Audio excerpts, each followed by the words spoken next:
Yo, what is going on, everybody? Welcome back to another section in the Day Trading Institution program. Now, again, the first section, we're going to try and keep things as simple as possible. We're going to be going over today the fundamentals of Forex and what Forex is. So we're going to be covering a few topics today in today's lesson. So the first thing is what we're going to be doing is covering market distribution. We're going to be understanding what buying and selling is. We're also going to be going over the process of the trade itself, examples of trades, not like actual chart examples, but just kind of a few examples of how you can actually profit off of the market. So when we talk about the Forex market and the overall distribution of the currencies that are traded, right? The US dollar is the most traded currency, making up 84.9% of all Forex transactions. And you can see the euro makes up about 39.1.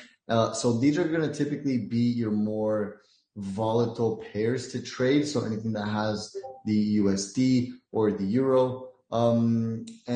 Typically these are going to be your more manipulated pairs, like I've said previously. So you can see, the USD is something that is traded the most. And then everything else is kind of spread out evenly out of the 100%. Then we have euro in second place, then the yen at third. So we have these three currencies being traded the most. This is kind of the distribution of the amount of volume that's actually traded.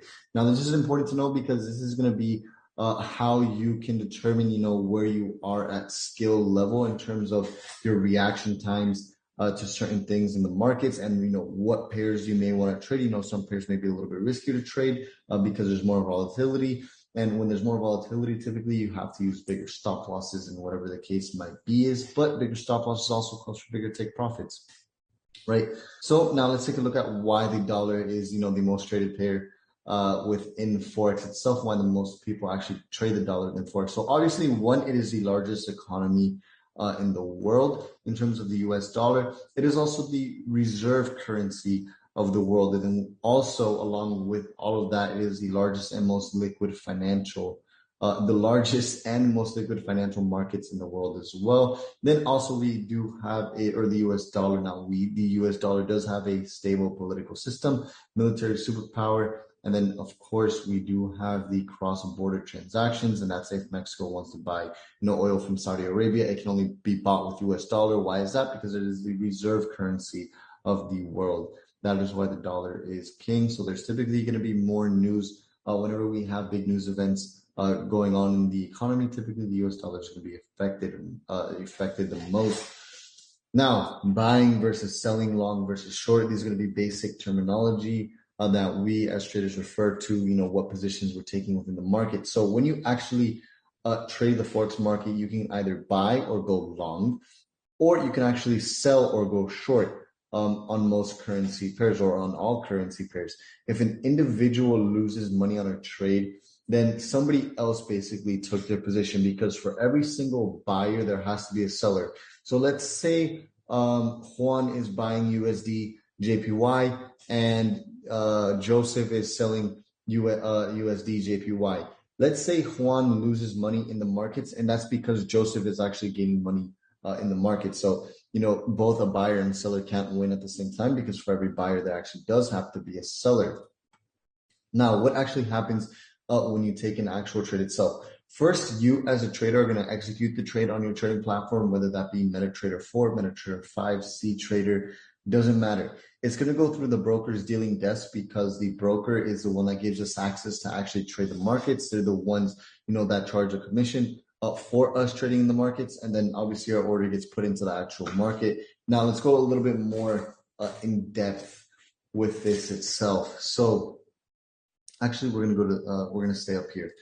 So now let's do a quick breakdown on the broker itself. So when you actually, before you even execute a trade, you as a trader need to be not in contact with the brokerage, but you already know who your brokerage is and who you're going to have your trading capital with. This is going to be the people that are going to give you access to liquidity, to the market itself, so you can actually trade. So when you make money, it goes back into your pocket. When you lose money, it goes back into the bank's pocket or the liquidity's pocket, right? So when you actually execute a trade, this can either go one of two ways. You have the broker that's putting your trade straight through the liquidity provider, or you may actually just be trading with and or against the broker. So we have actually two things in terms of Forex brokers. Well, let's just say this broker, he is an A book broker, A book. And then this broker, let's just say he's a B book broker, right? So the difference between A book and B book is when a brokerage, now typically, most unregulated brokerages do both. It's not necessarily a bad thing, but you guys need to know this information, right? So when you execute a trade, and depending on if you're an A book broker, right? This example is going to be for the A book broker. When you actually execute a trade in an A book broker, what you're doing is you're placing an order. They're the actual middlemen in this transaction. You're placing an order on their platform, which is an A book brokerage. Now, again, most brokerages do both. Typically, profitable traders will be put in the A book, right? Now, when you actually place your trade, all the brokerage is simply doing is when your account is under the A book, is they're processing your transaction to the liquidity provider or the bank, and they're charging a commission, or they're going to charge their fees, commission, swaps, and spreads. Typically, that's how the brokerage is going to make money through the A book, right? Now, when you actually place a trade, right, and let's keep in mind this guy's the B book,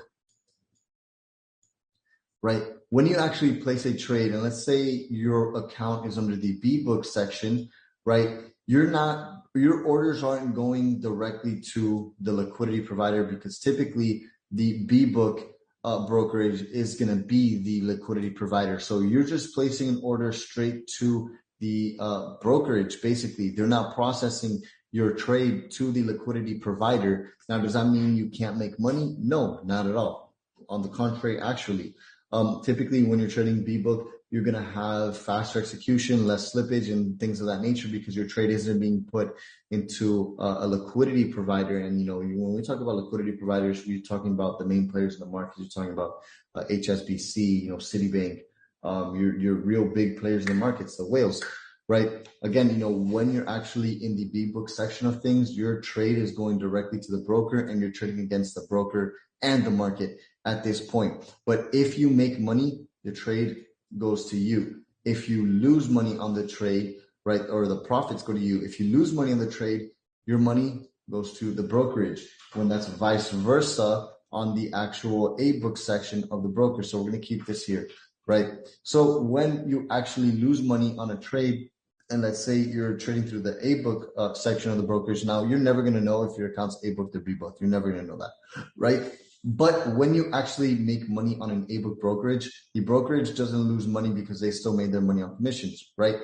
Why? Because your order is processed straight to the liquidity provider or the bank. So if you make money, your money is going to be given to you directly from the liquidity provider in this situation. If you lose money, your money is going to go directly to the liquidity provider in that situation. And with the B book, you could just think about B book as the brokerage being their own bank, their own liquidity provider, right? With A book, you have a bank. With B book, there is no liquidity behind the B book section. Why? Because the brokerage is the bank. Now, again, right, there's going to be A book and B book on all brokerages. Depending on your profitability will determine typically if you go on the A book or the B book section. You guys need to know this, because that's how brokerages also make money. Along with that, they make money through spreads, swaps, and commissions. Now, again, there's two sides of the trade, right? The brokerage being the middleman itself. Your trade is going to be executed to the brokerage, which they will then forward your positions to the liquidity providers, and then they're going to just charge their fee, right? Let's just say this guy's on a completely different brokerage. He's going to execute his trade. The trade is going to go through the dealing desk of the brokerage, which will then process your transaction to the actual liquidity provider. So let's say you make money, you're going to take money away from the liquidity provider, and let's say this guy over here loses money, right? All they're simply doing is moving your money from this guy's pocket right here to your pocket, and vice versa. Same thing. And again, the bank just has a big pool of money or liquidity in theory, right? So fairly simple concept to understand. Now, let me kind of get rid of this right here. Let me get rid of all these drawings, right? So now when we talk about, an example of buying, right? Let's just say let's just say we're going to be trading here gold, right? So let's just say, let's kind of draw a little graph here, right? Let's say we're going to be trading gold. Let's say price is at 1700, and then at our lows we have, I don't know, let's put it at 1650, right? Let's say price is doing something like this, bouncing from 1650 to 1700. This is just going to be a basic example for you guys, right? So when you actually take a long position here, and this is where you enter the market, and this is current market price here, right? As price goes in your favor and you're long, all you're simply going to be doing is you're going to be making money, meaning your account balance will have an open equity that is positive, that is in the money, right? And let's say you want to close your position here. So let's say you bought in here at 5 lots, meaning you're making $5 a pip, right? And let's say this price range difference is 50 pips. So if you're making $5 a pip, and we can get into the more dynamics. We will get into the more dynamics of, what is a pip and everything else later on. But if the market goes up 50 pips in your favor because you bought and the value of gold went up from 1650 to 1700, then all you're simply going to be doing is making a $2,500 gain. So now the same thing goes for when you're actually going to be selling, right? So let's say you decide to actually take a sell position, which honestly, what I'm going to do here is just simply move this down, right? Now, let's say you're going to be taking a sell position at 1700 here, right? Let's say, again, the chart looks exactly the same, but you decide to take a sell position here for whatever reason you choose to take that sell position, whatever your logic behind the trade is. If you enter your short position right here where I drew this line, right, let's say at 1699, right, and price goes in your favor, meaning price is dropping, and now it's trading at 1650 for 5 lots, and the market dropped 50 points, right, you're going to be in profit roughly $2,500. Now, determining what lot size you're going to be using is all based off your account balance, but I kind of want to keep things a little bit simple for now. Just kind of wanted to give you guys an example, buying and selling, how you can actually profit, and hopefully you guys did understand this. Hopefully this wasn't too complicated for you guys. But anyways, if you guys ever again have any questions, feel free to reach out to me, be active in the community Discord, and a lot of people will help you out. So hopefully you did understand this, and I'll talk to everybody in the next section.